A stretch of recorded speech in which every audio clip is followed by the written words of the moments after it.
এবার online trading কেলেঙ্কারিতে নাম উঠে এলো মাইনা ব্রহ্মর। মাইনা ব্রহ্মর মুশলপুরের বাসগৃহ পুলিশ ইতিমধ্যেই সিল করেছে। সুমি বরার পর এবার মাইনা ব্রহ্মর ও মুশলপুরের বাসগৃহ সিল করল প্রশাসন।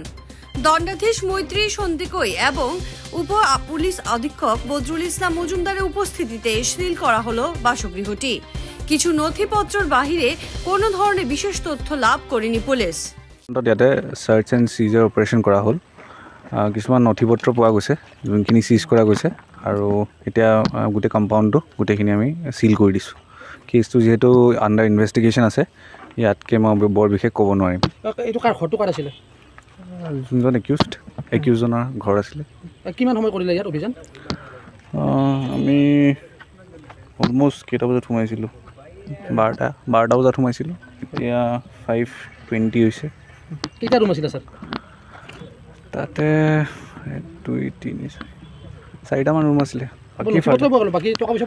বাকী একো পোৱা হোৱা নাই, যিহেতু কেছটো আণ্ডাৰ ইনভেষ্টিগেশ্যন আছেতো, তো বৰ বিশেষ ক'ব নোৱাৰিম। ঠিক আছে, থেংক ইউ। যে কোনো খবৰেৰ জন্য যোগাযোগ কৰুন 7099017330 এবং 7099017110 নম্বৰে।